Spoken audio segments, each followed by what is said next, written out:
Hi, everybody. Welcome back.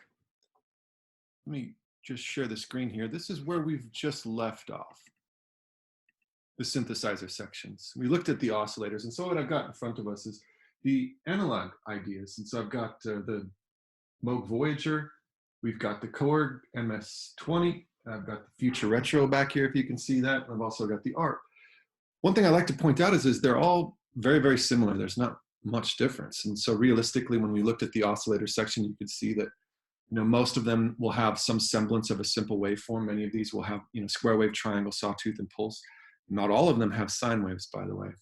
That's one of the reasons why I bought some of these. The other aspect, of course, is that they have noise waveforms, and so we would be able to get some of those ramp ups and things like what we were talking about in the last video, like what Kygo would do, for example, right? So really quick, I just kind of want to look at some of these modules. And so as you could see here, I've got the Moog in front of us, and I'll just kind of play through what it is in that sense. But as you could see some of these oscillators, I've got 3 oscillators in this particular case. And so the first oscillator, I could change the octave. The second oscillator, of course, and the third oscillator, I have access to being able to really fine tune the frequency.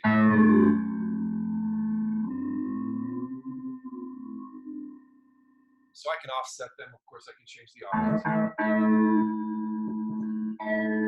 So what used to be a bass line now can become a lead, or vice versa. A lot of fun. And obviously, when it comes down to having so many different analog synths, the bottom line is to be able to have all of these different waveforms, because not every synthesizer's square wave sounds the same. Not every synthesizer's triangle wave sounds the same.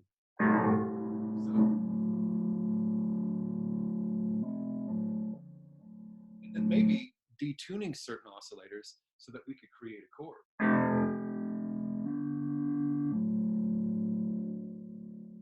Kind of cool, right? I've got 3 oscillators here in the Moog's case. The Future Retro, the same idea. 3 oscillators. Oscillator A, I have access to being able to mess with my octave. I can fine tune it if I want to. I can change the waveform. You can see here it's got the noise waveform if I wanted. I've got right now it's turned on to the square wave. Looking down further, I've got the Korg MS-20, and that's this guy up here from the top. If I wanted to, I could switch between triangle, or I could switch to a square wave in that case, or I've got noise with oscillator 1. Oscillator 2, I've got access to triangle, square, pulse, and ring modulator. And then in this case, I can change the pitch, I can mess with the octave range, pretty much the same thing. And the ARP is no different. As you see here, the ARP gives us access to each oscillator, 2 different triangle and square wave, and the same is true on the second. And then we also are able to fine tune the frequency or being able to offset or sync if we wanted to. And you'll find that as far as the oscillators are concerned, yeah, they say square wave, it says triangle wave, it says noise, but they all sound a little different, and that's what I love about it. Now, filters, this is the fun part. Equalization of the overtones, and I think the best way we can look at this is if we think about EQ and call up the channel EQ. It's real simple. So the cutoff is the frequency at which a filter takes effect. And so if we have a 6 dB octave filter roll-off, it's very subtle. If we have a 24 dB filter roll-off, essentially, it could be very dramatic. And so let's look at EQ in that sense. And in this case, I've just got a very simple cut, and that's happening on that 6 dB. You see that there? So that cut is not necessarily as drastic, but if I was to take that slope and go to 24, you could see that slope is straight up and down. And so that's going to be very, let's just say, very aggressive. In this particular case, if I was to just adjust the slope just a little bit, and let's just do a little bit less, then maybe potentially that's what we're looking for, that subtlety on that filter movement. And so the key is that when we go back to what we're looking at here, then maybe potentially when you're working with your filter movements, and in this case, I've just got one software instrument that's called up, we could change out how we're filtering out all of our frequencies. And so how does this work? It's really quite simple. Realistically, think about you having the full tone. Think of that as the full tone. What if I want to take some of that away? Well, I'm going to filter that. I'm going to cut that out. So what used to be very bitey, very abrasive, I filtered it back to essentially. Now, in this particular case, if I filter everything out, essentially I get to the fundamental, no overtones, essentially a sine wave. And then we can open it back up to exactly what it is. But realistically, what we're doing is we're just simply filtering out all of those overtones. It's really, really easy. And so in order for us to be, a little subtle, of course, we want to think about how that slope is set. And you'll find that every single synth in the analog world is a little bit different as well, just like software instruments. In the case of what I'm looking at here, I have a resonance filter. Boosts a narrow band of frequencies right at the set point of the filter, like in the Moog Voyager. So as you can see here, I've got my cutoff filter, and I'll just kind of mess with that right now. But I could also mess with the resonance.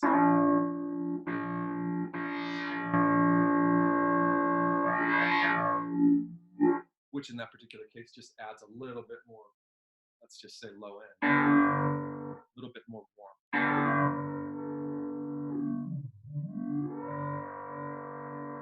So that resonance filter allows us to really be able to shape the filter tone. So let's say, for example, if you wanted it to be a little bit less warm, a little bit more bright, a little more bite, we could just, essentially just close that resonance knob in that sense. And so right now, as you can see here, I've got that. This is pretty much where I have it set on what I'm playing here. It's just set to 2. And then I've got my cutoff, and then my cutoff. I like dubsteps. And that's a wonderful way to get some of those warbles and things like that.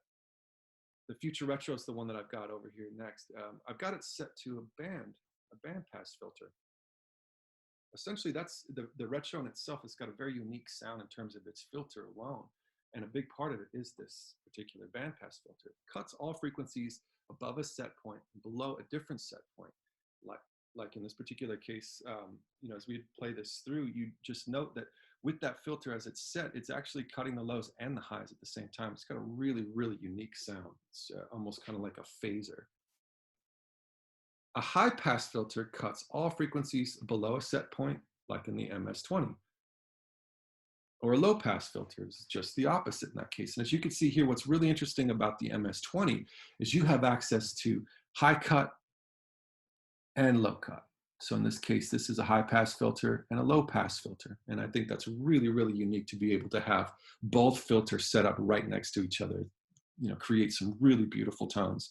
And as you can see here, the ARP Odyssey also has its filters as that's set. Now, every synthesizer that I've got here, every synthesizer that you'll be working with, essentially that's modeling this is going to have an envelope. And the envelope, as you just studied, it shapes the amplitude. But the envelope, in this case, is a modulator that is triggered each time a note is played, and is most often used to change the amplitude over time. So here is our Moog. And as I was just playing that bass line,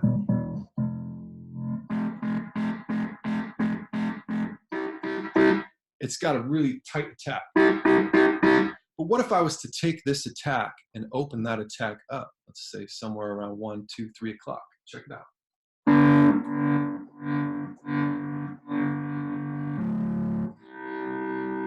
Kind of opens up like a string effect. And so with the envelope is a shaper. It really allows you to be able to fine tune your tones. And I think that you'll find in the case of the MS-20 as well, it's no different.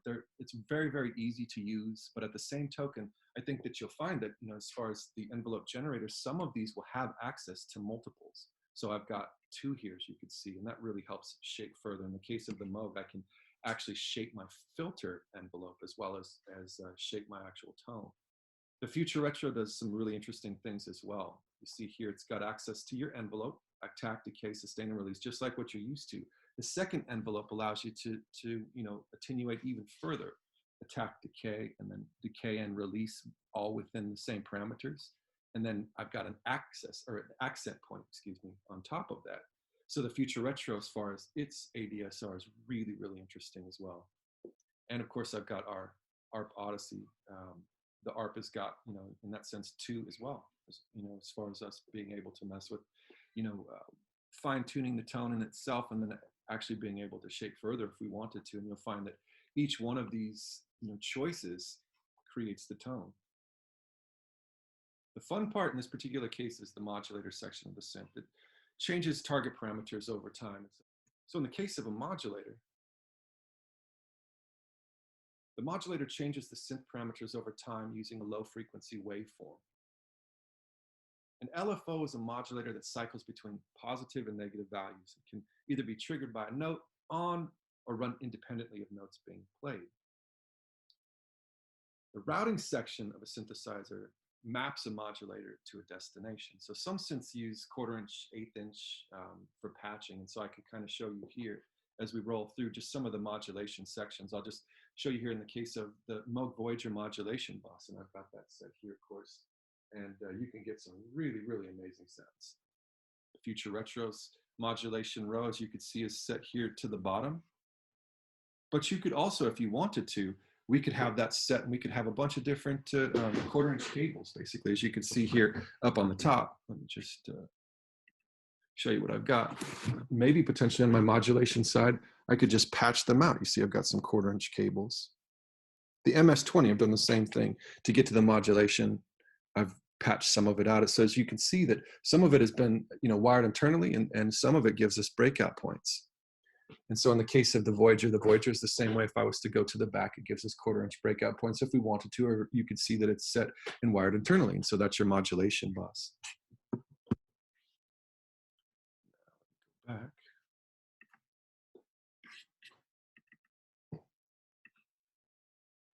So I've got that here. There's your ARP, and then of course the Korg. So with this idea, it gives us access to some fun stuff. The modulation, in that sense, it can give us some really interesting effects, like for example the vibrato effect. A vibrato modulator quickly changes the pitch of the oscillator up and down. So vibrato modulates frequency, not volume, like tremolo does. Tremolo is actually a volume effect in itself, but the difference in terms of vibrato, of course, is that you're really changing the frequency. And I'll give you some examples here in the digital world and some of the simulations in a minute. The same basic controls are found in vibrato units as in tremolo, and their purpose is to control how far the pitch gets altered, how fast this happens, and when this happens. So in terms of vibrato units need to be used carefully because their varying signal can get you sounding out of key easy. And so when used well, you can sound very cool. I like to use it for pitches up and down, some bass drops and things like that. It's really beautiful. And then remembering that most keyboards have a pitch wheel. And the pitch wheel first introduced on the Model D Moog. They're basically manually controlled versions of that effect. And so that pitch wheel will allow you to do some really fun stuff.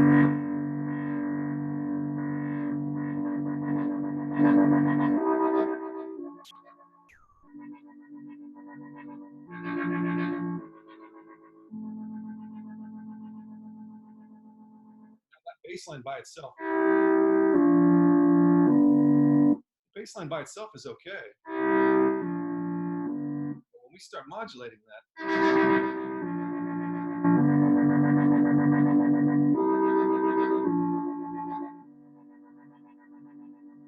it gives it another level. Another aspect to look at, the velocity responder is a modulator that senses whether the notes being played are high or low in pitch. And the amplifier section of a synthesizer determines the level of a waveform. That's the VCA. So for example, our VCA, we have mixers that are set. So if I wanted to mix any of these, obviously in the sense of having multiple oscillators, we want to mix them together. And every synth will give you a mixer to be able to mix each oscillator, as well as have an output that will allow you to be able to turn up each, just think of that as your master out. And so every synth is pretty much the same as that set. Looking further, let's look at subtractive synthesis, and hopefully I'll give you some good ideas here. Subtractive synthesis starts with a complex sound like a sawtooth electronic oscillator, and this is exactly what we've been looking at. It then uses electronic filters to subtract selected harmonics. Subtracting selected harmonies from the overtone series alters the harmonic spectrum. So as you can see,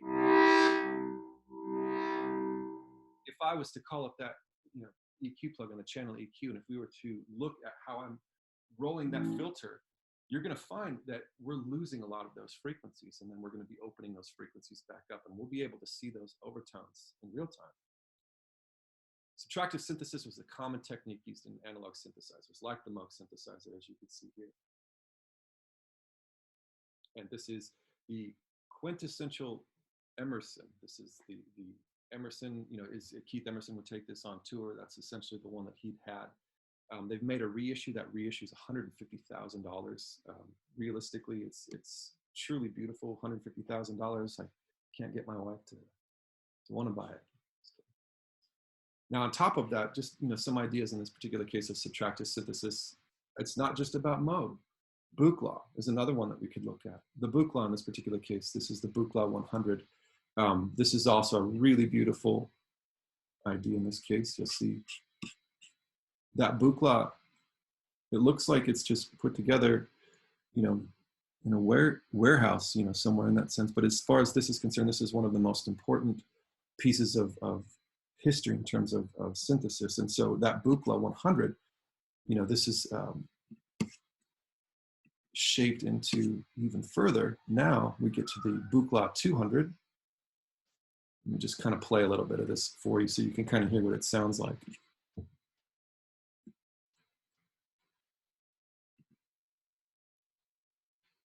It's basically sequences. Check it out.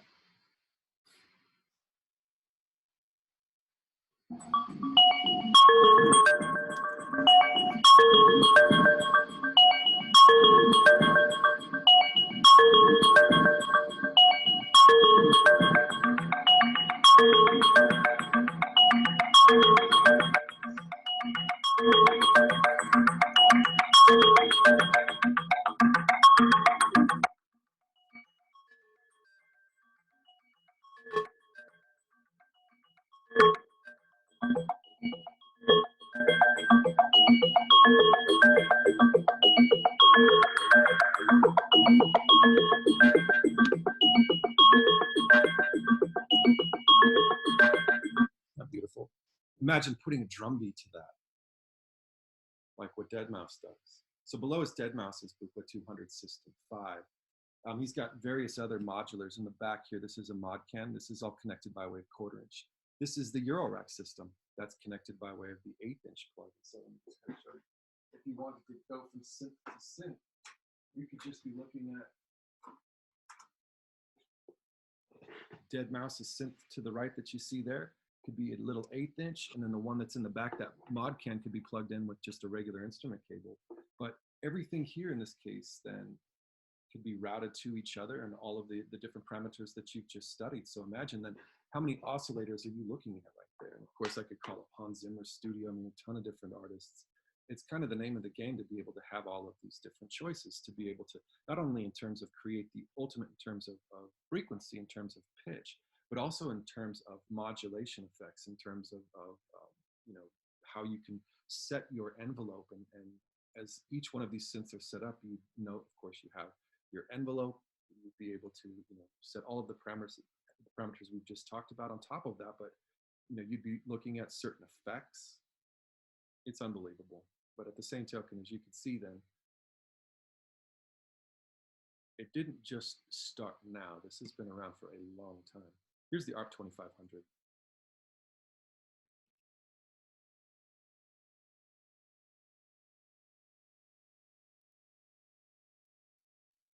Bands like Depeche Mode, for those that are into, let's say, Trent Reznor, for example. It's one of the most famous synthesizers in the world. On top of that, let me just play a little bit of this for you. I think you'll find it's very industrial sounding. It's beautiful.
Beautiful little sequence, isn't it? I love it, ARP 2500. Now, with that said, though, what's the ARP 2600? Now, I've got this here for you. Feel free to go. I've got this on Canvas. Of course, I'm not going to play this through all the way, but I've got the history of the ARP 2600 here for you. And so I hope that you'll roll through it, because I think what you'll find is that the ARP 2600, not just for the history of 70s music, 80s music, but also in terms of the history of electronic music, plus the history of movie scoring. This is the sound of R2-D2, my friends. The ARP 2600.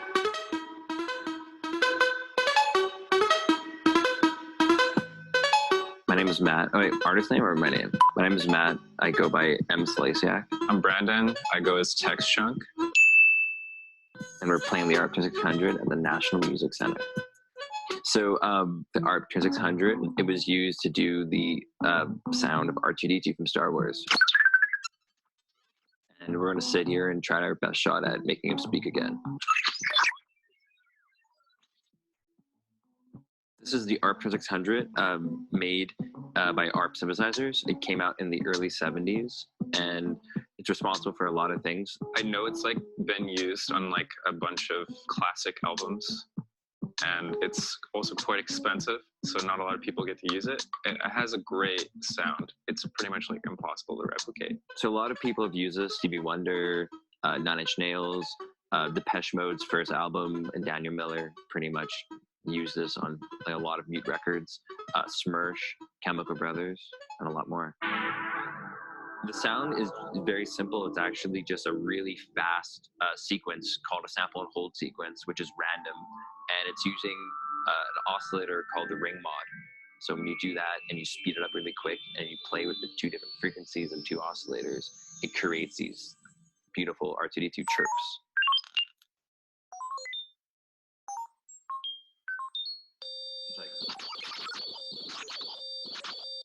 Pretty awesome, right?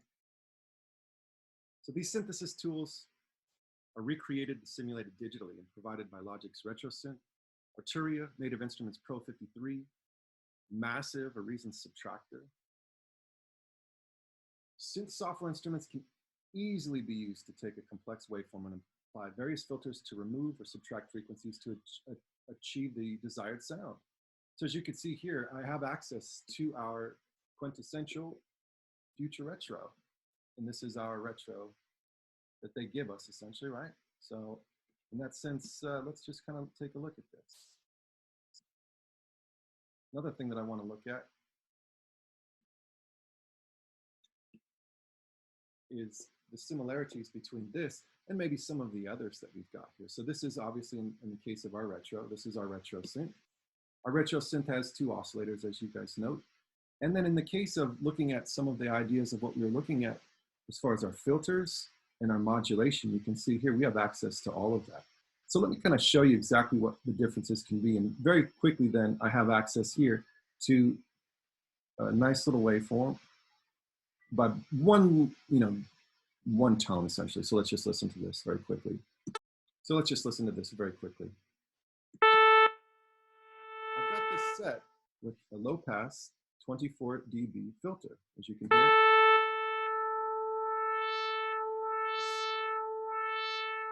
Open it up or close it. Now, if we wanted that to be a little more subtle, of course, we could go back and just like within our notes, we have access to being able to change this. You have a lot of choices here. So essentially, if I was you, I'd just go through all of these to just kind of see exactly what they do and how they sound. So in this case, I've got a bandpass filter. Or for example, maybe I could just come up here to my low pass 6.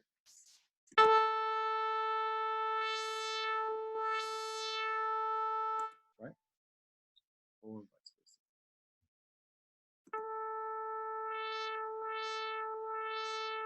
The choice is yours. You have access to all of these different parameters. You have access to your cutoff points. It's a lot of fun. And of course, in this case, and as the course continues on, we'll learn how we can automate these parameters and we can do a lot of that fun stuff. But most importantly, looking back, if I wanted to change the envelope, I could change the envelope.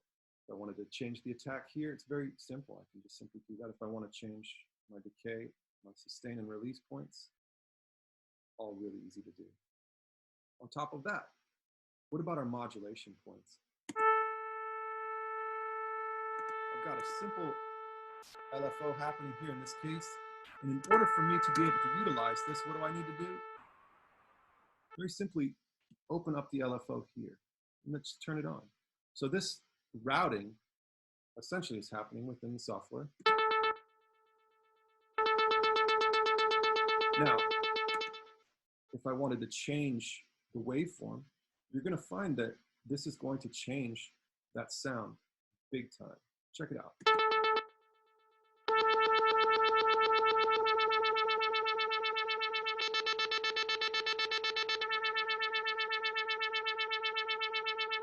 Now, let's say you wanted to make that pulse slower. As you can see down here, I can change that rate, and I can just flip that back. Let's just make it half.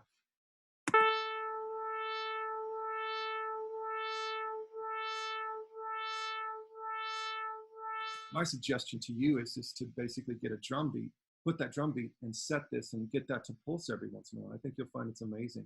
On top of that, remember, if you wanted to do some of those vibrato effects, it's really as simple as this as well.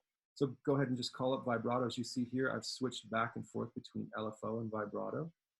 So I'm just clicking on vibrato now, and let's just listen to this.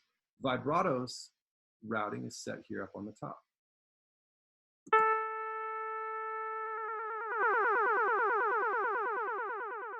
Now, if we change that rate, maybe potentially we can kind of get some of these ramps up.